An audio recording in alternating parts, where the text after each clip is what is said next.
Great advisor Sajjala, ఒక broker.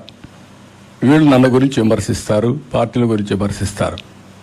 మళ్ళా settlement చేశారు, మార్చేశారు. అతన్ని మార్చి ఇంకొక అతను తీసుకొచ్చారు. కాబట్టి మనోహర్ నాయుడు తీసుకొచ్చారు. ఆయన ఇంకొక పారాచూట్ గుంటూరు నుంచి పంపించారు.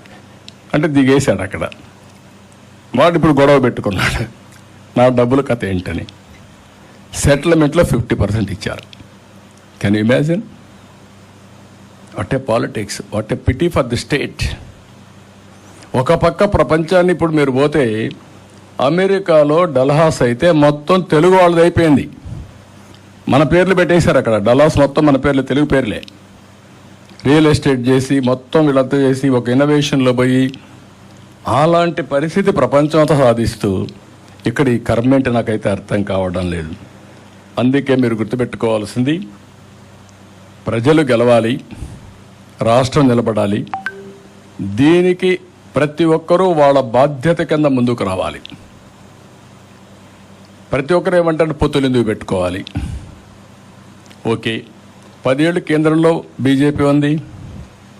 రేపు కూడా మళ్ళీ బీజేపీని వస్తున్నారు. అందరూ చెప్తున్నారు సౌత్ ఇండియాలో తక్కువ, నార్త్ ఇండియాలో వస్తుందని. ఇప్పుడు జరిగిన డిస్ట్రక్షన్ మీరు చూసిన తర్వాత మళ్ళీ పునర్నిర్మాణం చేయాలంటే ఇప్పుడే 30 ఏళ్ళు ఎన్నికకి వెళ్ళిపోయాం. మళ్ళీ 30 ఏళ్ళు ఎన్నికపోయిన దాన్ని పికప్ చేయాలనుకుంటే కేంద్ర సహకారం అవసరం. నిధులు కానీ, పర్మిషన్లు కానీ, గ్రాంట్స్ కానీ, ప్రాజెక్ట్స్ కానీ, దేనికైనా వాళ్ళ క్లియరెన్సెస్ కానీ అన్నీ అవసరం. ఒకవేళ ఇక్కడ నేను గెలిచినా వాళ్ళ సహకారం లేకపోతే మనం పునర్నిర్మాణం చేయలేం.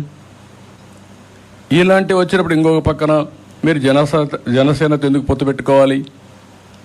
జనసేన తెలుగుదేశం ఎందుకు పెట్టుకోవాలి?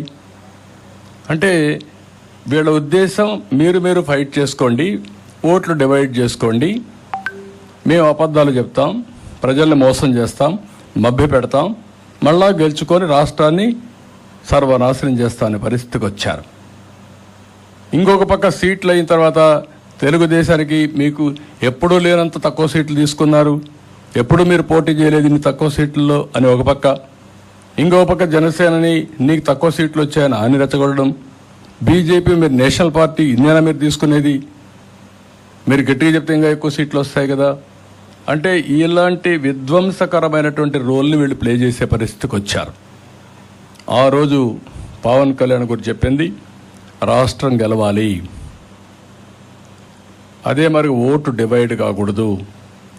వైఎస్ఆర్ కాంగ్రెస్ పార్టీ విముక్త రాష్ట్రం కోసం మేము పనిచేస్తాం చాలా స్పష్టంగా చెప్పి ఆ మాట నిలబెట్టుకున్నాడు.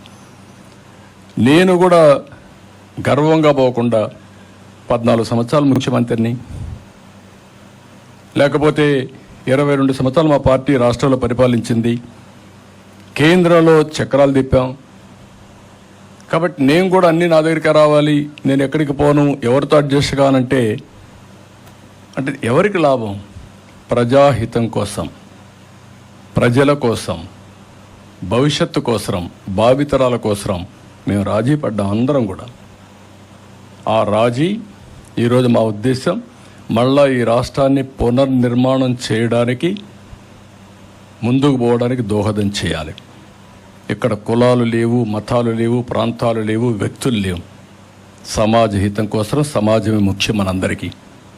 ఈ ఆలోచన రాకపోతే, ఎందుకంటే మీరు గుర్తుపెట్టుకోవాల్సింది, ఆ రోజు 95 నేను ముఖ్యమంత్రి కాకపోయి ఉంటే, నాకు అవకాశం రాకపోతే పబ్లిక్ పాలసీల్ని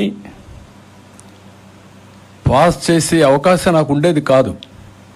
నేను ఆ రోజు ముఖ్యమంత్రిగా ఉండి పబ్లిక్ పాలసీస్ని అమలు చేశాను కాబట్టి హైటెక్ సిటీ కట్టగలిగాను, ఐటీని పెద్ద ఎత్తున ముందుకు తీసుకుపోగలిగాం.